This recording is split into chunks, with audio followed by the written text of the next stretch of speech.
Well, hello, my friends. Welcome to me, your host, Christian Watson. My friends, this topic is a little bit close to me because it involves a very important part of my childhood, and that is the topic of Disney. Disney has quite recently been racked by the forces of wokeness and social justice. Unfortunately, recent reports from Chris Rufo, who is a brilliant journalist in my opinion, have demonstrated how far off Disney has gone and down this path. In fact, there is an immense amounts of hubbub about the whole thing. But all of this began, and when I say this, I mean the outrage began, when Disney CEO Bob Chapek, I hope I'm saying that correctly, refused to condemn outwardly the Parental Rights in Education bill, which was signed by Ron DeSantis recently, which is slanderously termed the Don't Say Gay bill, which of course is not at all what the bill is about. That's a complete straw man and an ad hominem meant to attack efforts to protect children from certain things that they shouldn't be learning, but that's a different story, as many as two commenters have pointed out. And so Bob Chapek, eventually, when that bill was first being debated in the Florida legislature, said the following in a memo to his employees. He said, "As we have seen time and time again, corporate statements do very little to change outcomes or minds. Instead, they are often weaponized by one side or the other to further divide and inflame. Simply put, they can be counterproductive and undermine more effective ways to achieve change." So Chapek took a very neutral, middle-of-the-road stance on the issue of the Don't Say Gay bill and did not want to speak from the corporate pulpit as an authority on political matters, especially when his authority resides in the production of fantasy for children, not necessarily the exposition of politics for grown adults. Now, of course, this message right here was met with immense backlash. Employees all throughout Disney's many different offices and branches began walking out in support of LGBTQ workers, as they had said. They used the name of LGBTQ workers as an excuse to walk out and be disruptive to the company, which forced Chapek to have to renege on his previous statements, and which caused Disney to release two statements on their social media channels outwardly saying that we don't support any legislation that marginalizes LGBTQ people, of course making a more firm stance against the Don't Say Gay bill, so to speak. Now, it's interesting that the outrage happened because Chapek himself did not at all back away from his previous attempts at what he calls inclusion. In the same memo in which he said he will not give a solid answer about the Don't Say Gay bill or the Parental Rights in Education bill as it is correctly understood, he also said that he is still very committed to inclusion and LGBTQ people and representation. And yet, that was not enough. See, when you fight on the terms of these people, and those people as in people who see everything through the lens of identity, and you give them 98% of what they want, they will still get mad at the 2%, even if the 2% is nothing more that might not even do anything to advance their cause, which is one of the reasons why you cannot bow down to this type of crowd. But this week, as of the production of this video, things have got even more complicated. Chris Rufo released two different videos from high-ranking Disney officials of them explaining how they intend to essentially sexualize Disney's products. In fact, one of the videos, I'll let you see the video right here. This comes from one of the Disney corporate CEOs. I'll let you see the video right here. Meredith Roberts and like our leadership over there has been so welcoming to like my like not at all secret gay agenda. And so like I feel like I felt like it was, I mean, like maybe it was that way in the past, but I guess like something must have happened in the last like they're turning it around, they're going hard. And then all that like momentum that I felt, like that sense of I don't have to be afraid to like, let's have these two characters kiss, let's in the background to start, like I was just wherever I could just basically adding queerness to like if you see anything queer in the show. And of course she was there saying that she wants to increase the number of queer leads, and she used the term gay agenda, which would certainly scare a lot of people. And then, by the way guys, this is another thing. Don't use terms, because maybe she meant it sarcastically, I don't know. Don't use terms that you know have been sensationalized, because instead of people seeing what you're actually trying to do, they will see it through the perception of that term, right? If I say that I am a Democrat or a Republican, as opposed to simply just stating my political values in plain language, instead of appending it to a particular political party, people will see me as a Democrat or Republican before they see me as someone who has a wider range of complex political values. So what they were doing then, this is the arrogance of some people in corporate America. They think they can just speak down to people who have legitimate concerns about what's going on with their kids and get away with it. And of course, that's not the case, as is being seen right now by the backlash. Now, here's another video from a Disney production coordinator who said the company is exploring queer stories. Here we go. And all this content's going to kids who don't know any of this. And even if they're in a household like Keith that have supportive parents, they're still getting all of this information from media of what is normal. And there's a lot of power to that, and it just needs to be acknowledged. Now, my friends, all of this coincided with the news, not so much news since it happened last year, of Disney removing boys and girls from their Disney World park greetings and instead putting gender neutral language to be more inclusive. Now, most of this is old news, a few months old, but Rufo has done great work in exposing all of this and bringing it most certainly to the forefront for people to consider. Now, my friends, none of this stuff happens in a vacuum. As life itself is such a complex engine of growth and action, nothing happens in a vacuum. Everything is connected to something bigger. And all of what I just told you, the corporate president saying that they need to have push a gay agenda, the production coordinator saying they want more clear leads, the getting rid of the gendered park language or what have you, Bob Chapek reneging on his neutral and I would say correct response. CEOs have no business getting involved in politics or in that manner, and all this kind of stuff, and the employees walking out are all a result of Disney's Reimagine Tomorrow campaign. And the entire goal of the Reimagine Tomorrow campaign is, and I can just quote from the Reimagine Tomorrow campaign's website, their entire goal is to amplify underrepresented voices and untold stories, as well as championing the importance of accurate representation in media and entertainment. And this Reimagine Tomorrow initiative comes straight from the horse's mouth. It comes straight from Disney's Diversity, Equity, and Inclusion initiative. In fact, if you look at this website right here, September 1st, 2021 is when they launched this program. And it says that today, the Walt Disney Company launched the Reimagine Tomorrow digital destination, Disney's first large-scale platform for amplifying underrepresented voices and untold stories. Our Reimagine Tomorrow endeavor builds on Disney's long-standing commitment to diversity, equity, and inclusion. The effort, announced to employees in 2020, reflects the actions and innovations Disney employees have taken across the company to affect workplace representation content in the communities in which the company operates. This is from Walt Disney's website. This is from their Diversity, Equity, and Inclusion office. They call it the Diversity Office. So, my friends, when you have political infrastructure like a diversity office in these organizations, claims that these people are pushing political agendas should not be so far-fetched, because diversity, equity, and inclusion, as I have explained in many of my videos, is a particular set of words, a constellation of words which express certain kinds of values. By diversity, it does not mean diversity of thought or other kinds of diversity. It means diversity predicated on the relationship between power and privilege, which is very narrow. By equity, it does not mean the 14th century meaning of equity, which is to be fair on the basis of principles of natural justice rooted in natural law, which is also rooted in empiricism. It means the distribution of resources to pull some people up and keep some people down. That's what it means. And by inclusion, they don't mean including as many people as possible. They mean including people who they view as victims. These are diversity, equity, and inclusion is an explicit statement of certain kinds of values, and that this is living in a company that makes children's content. That is certainly concerning, especially since children don't understand that high level of thinking,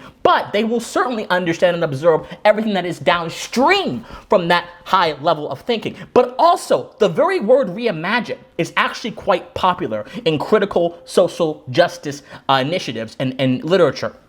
I'm quoting from New Discourses here.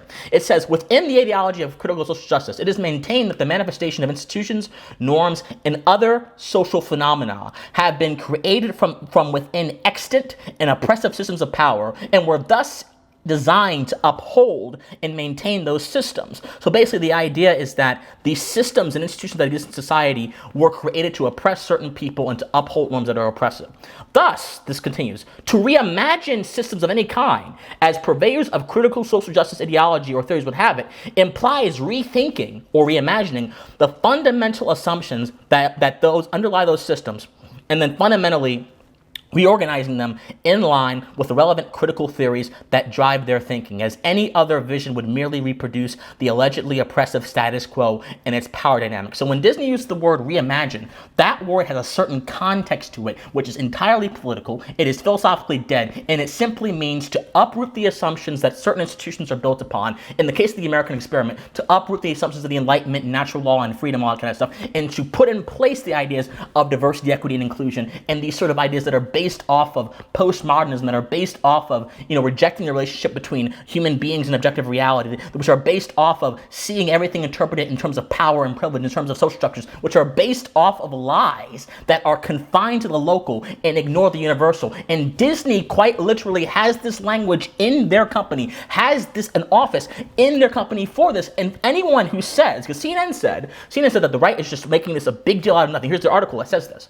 But anyone who claims that clearly does not look at the evidence, which is in Walt Disney's own company, in their own stratosphere of language and PR, public relations, which explicitly endorses every single thing we're talking about right now. When you say reimagine, what you're saying is what exists right now is not good enough. I'm going to replace it. Now, this by itself is not a bad thing. Human beings and human life is inherently a growing thing. Life is a growing thing. It grows. We're dynamic people.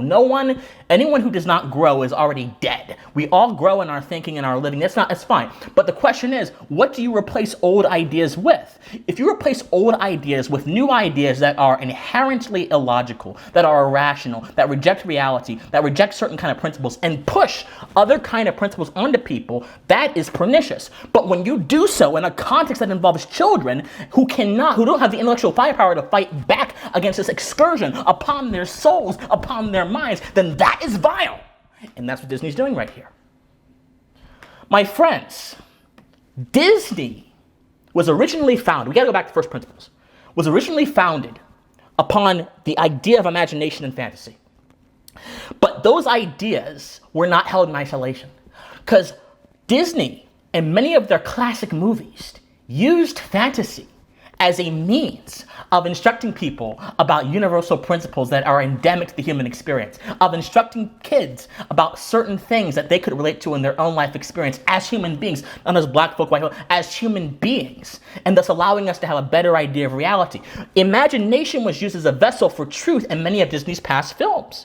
But now Disney is becoming a lawyer for social justice causes as opposed to being an expositor of universal truths. I'll give you some examples. Again, I grew up watching Disney. I absolutely adore Disney. The Lion King, Mary Poppins. Mary Poppins explores the relationship between order and youth. You have Mary Poppins, the very refined, rational nanny who is guiding the kids and making sure they understand the importance of order and discipline and delicacy while also keeping a smile on their face. That's a very important principle for society. You have the Lion King exploring, how certain things happen in the animal kingdom and how these things are part of a whole big unifying force called the circle of life. Then you have my favorite Little Mermaid, whose eternal values that I can only express through song. Look at this stuff, isn't it neat? Wouldn't you think my collection's complete? Wouldn't you think I'm a girl who has everything? Look at this trove, treasures untold. How many wonders can one cavern hold? Looking around here you think, sure, she's got everything. I've got gadgets and gizmos aplenty. I've got Hewsits and Watsits galore. You want thingamabobs? I've got 20. But who cares? No big deal. I want more.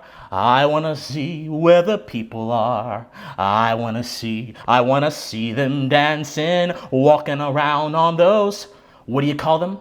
Feet. Flipping your fins, you don't get too far. Legs are required for jumping, dancing. And I forget the rest of the lyrics. But then she says, up where they walk, Up where they run, up where they spend all day in the sun, wandering free. Wish I could be part of that world. What would I give if I could live out of these corners? What would I pay to spend a day warm on the sand? I bet you on land they understand that they don't reprimand their daughters. She's talking about that one. Bright young women are sick of swimming, ready to stand. I'm ready to know what the people know, asking my questions and get some answers. What's a fire and why does it, what's the word, burn? When's it my turn? Wouldn't I love to explore that shore up above? Out of the sea, I wish I could be a part of that world. Do you get it? Ariel's song there explores the relationship between the limits of materialism and desire, using imagination and novelty as a vessel to get beyond your current condition and to experience something new. Ariel's singing there may seem silly, but it's actually embodying every single feeling that all humans get one time. Since human beings are creatures of dynamism and growing, all of us feel as if, many of us feel at least, that if we're in one place for a very long time, we're not progressing. Now, some people are complacent. I'm not talking about those people, but it is the part of the human condition to progress and to go and to learn and to get more. This is why civilization exists. And so Ariel's like, you know what? I'm in this context and I have treasures. I have bounties. I have so much. I'm a princess. She was a princess. So what more could a princess want? But these material things don't define the utter beauty of life, the utter beauty of the unknown, the utter beauty of exploration. And these philosophical principles are the basis of a civilization. They're the basis for a good life. And not only that, but they're a basis for understanding and interfacing with the objective world we live in. And then you have Mulan. You know, let's get down to business to defeat the Huns. Did they send me daughters when I asked for sons? You're the saddest bunch I've ever met. So go back, go home, you're through. Somehow I'll make a man out of you. And then in the middle of that song, he says, be a man, you must be swift as a coursing river, with all the force of a great typhoon, with all the strength of a raging fire, mysterious as the dark side of the moon. Boom. See? See?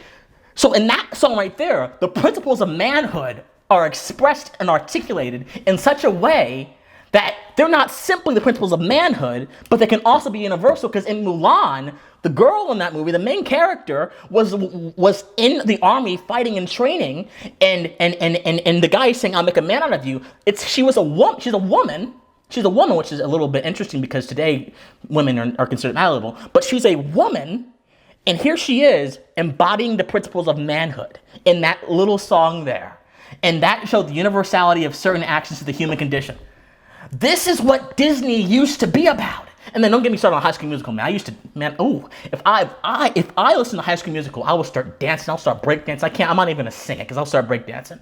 But you got some good ones like I Don't Dance, the authenticity of the self. You know, not caving to social pressure. You know, bet on it. You know, I'm gonna persevere. I'm gonna be persistent. You know, you're the music in me. Na na na na na na na na. Yeah, you are the music in me. That sort of eternal relationship of romance and another expression of the human condition, music. There's so many philosophical principles embodied in Disney stuff that I grew up with, that reflect universal ideas. But now, they are going away from those universal ideas, which we can see in many cultures throughout the world. There's been a human desire, expression, desire to grow, all this kind of stuff throughout history, and they are confining it to a temporal status based on principles that want to completely destroy the foundations that all those universal principles were based upon and put them in the soulless hell of power, privilege, oppression, and victimhood. That's what Disney is inflicting upon kids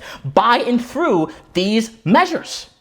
And not only that, my friends, but think about this. Disney's two major demographics, 18 to 24 and households with children. Now, households with children tend to outpace the 18 to 24 demographic by a long shot, according to the Hollywood Reporter. And in those households with children today are being raised with cell phones. There are children as young as 5 and 6 that have iPhones, which is ridiculous in my opinion. They're being raised with technology, and their self-perception rather, is being filtered and interfaced through the digital world. Now, there's a danger with this, my friends. Nicholas Carr, who in this book here is a brilliant book, I encourage all of you, The Shallows, he wrote about the literary mind and the digital mind. The literary mind is this mind that is tended to detail, that cares about research, that has a very long attention span. The digital mind, which he says is coming after like 2004, 2005, when there's a generation raised by computers or raised with computers, the digital mind has a very short attention span. It cares more about what is enticing to the passions as opposed to what is enticing to the logics of the mind, and it's just very mediocre compared to the literary mind. Okay, my friends, Disney is operating in a digital platform, and it's operating with people, operating mostly with people, again, households with children, that are incredibly impressionable. So if Disney rejects the universal for the local and begins imposing these things on children by and through their imagery, by and through their media, they are giving a tool to kids to form their self-perception in an entirely artificial environment. My friends, Shaw and Gilley wrote this study. Shaw and Gilley. Yes, Hope Jensen Shaw and Mary C. Gilley wrote this study back in 2003 called We Are What We Post, Self-Presentation in the Personal Web Space, where they explore the relationship between an individual's personification on the web and how they interact in reality. And they determine, I'll read you the abstract for the article. It says, this article examines personal websites as a conspicuous form of consumer self-presentation using theories of self-presentation, possessions, and computer-mediated environment, CMEs. We investigate the ways in which consumers construct identities by digitally associating themselves with signs, symbols, material objects, and places. Specifically, the issues of interest include why consumers create personal websites, what consumers want to communicate, what strategies they devise to achieve their goal of self-presentation, and how those web space strategies compare to the self-presentation strategies of real life. The data reveal insights into the strategies behind constructing a digital self, projecting a digital likeness, digitally associating a new form of possession, and reorganizing linear narrative structure. So the idea, and this is back in 2003, when the internet was still primitive, the idea is that we interact with the internet in a way that we form a digital self, and the digital self, as they eventually go on to explore, actually has a big impact on our physical self, because the digital self obscures who you truly are. And when we exist in a world right now, which is not 2003, a world where virtual reality is becoming a thing, a world where people are getting called out and reported for as sexual assaulters for groping someone on virtual reality, when we live in a world where the digital world is almost entirely enveloping our entire existence, this talk of the digital self must be taken seriously, because not only will our physical selves be rejected in the process of subsuming in the digital self, but we'll also begin to understand the world through a digital lens, a lens where anything and everything can be created, a lens where people think they can do whatever they want. And Disney is inflicting a fantasy upon a child through their sort of digital ideologies by saying that, hey, you can be gender nonconforming or this stuff. Children can't understand those things. Children don't have the ability to reckon with those concepts, and therefore they cannot be those things. Children who have not hit puberty have no idea what sex even is unless they are taught it by someone, and they shouldn't be. So here's the thing. The real self, however, has these standards. We understand that children have no business learning about sex or anything because we understand who they are in the real world. Let me ask you this question. When children become product of the digital world in a digital environment of epistemology, and the rules can be changed at anyone's whim, how will we see and how will we understand children and their role in society? If anything can become anything at someone's will in the digital world as it can be, if it's so malleable, then the standard I just talked about children, with children not learning certain concepts, can be amended and thrown away because, again, we live in this world, this sort of Cartesian dualism world where anything can go at the whims of those who have the most power or who have a little bit of influence in this world. And that is the danger of this Disney stuff. It's not just that Disney was a place of fantasy. It's that Disney used to be a place of fantasy that injected in their fantasy universal principles. So when you have a fantasy context, you can create a world that can just do so much because, again, it's detached detached from the rules of reality, but Disney has always kept universal ideas that can be applied to reality, that are unique to reality within their programming. And now they're doing the opposite. They're putting in political, temporal ideas into children's heads, and that can have the effect of reshaping the children's perception of themselves by osmosis. That's the problem with this. My friends, this is not just a problem with Disney, though. The ascendancy of the digital self is a danger everywhere. Because if you remove the human beings from the real material world, what are universal principles? Well, what is universal would become whatever is a part of the digital context. We can't observe it unless it's created. And if it's created, it can also be changed as well. So the digital context will quite literally make the concept of universals, which all of us think in. We all think in universals, whether it be in terms of love, whether it be in terms of right and wrong. Universals, if the digital context can change that and shift that, will basically be on a permanent ground of quicksand, where everything we believe, everything we know, can be changed and amended at the click of a button. That is terrifying. That is terrifying because we'll essentially be in a world that Plato described in the allegory of the cave, where all we see is shadows. And not because we want to see the shadows, but because the shadows are simply just there because they're constructed in this reality of ours. Now, unlike Plato, I believe you don't have to go to the edge of the cave or at the top of the cave to find the truth. The truth exists all around us. But if we immerse ourselves in a digital environment, then the truth becomes whatever we want it to be. And that's just not so. Universal principles do matter.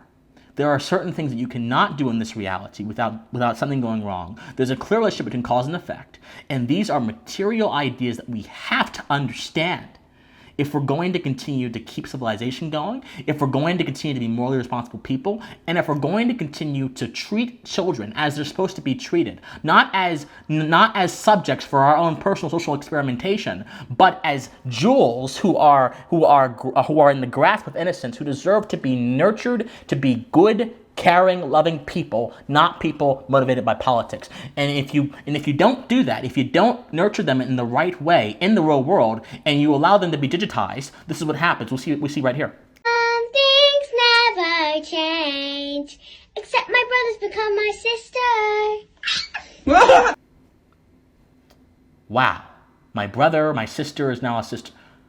Look, I have no problem with trans people. I have a problem with gender ideologues. And I have a problem in putting things on children that they don't quite understand. Once again, the ascendancy of the digital self is so dangerous. It's so volatile. And that is the primary reason why we have to be against the kind of thing that's happening at Disney right now. We have to stand up as individuals, as Americans, and say, no, this is not acceptable. No amount of gaslighting will make me think this is okay. And you know what? I'm going to protect my children with every fiber of my being. This is not about being anti-gay. This is about being pro-truth. This is about keeping children within the correct bounds and ensuring that their development is not hampered by ideas which they have no defense against. That's the real story here. And I trust that people like me who grew up with Disney will continue to use the universal principles exposited by many of the movies to fight this new, dangerous, volatile, anti-truth, anti-reality, critical social justice postmodernism that is creeping through the annals of history and threatening to grip the necks of children and pull them down to the bottomless pit where it came from. Hell no. I won't let it happen, and neither should you. Think on it. My friends, I love you guys so much. If you love me, please donate to my Patreon, patreon.com/officialcwatson, or PayPal, officialcwatson@gmail.com. Please be sure to join my Discord in the comment section down below. Please be sure to go to my locals, christianwatson.locals.com. I love you guys so much. Please like, share, subscribe to this video. This is a dynamite message. We need to get this out here. I love you guys so much, and please stay pensive.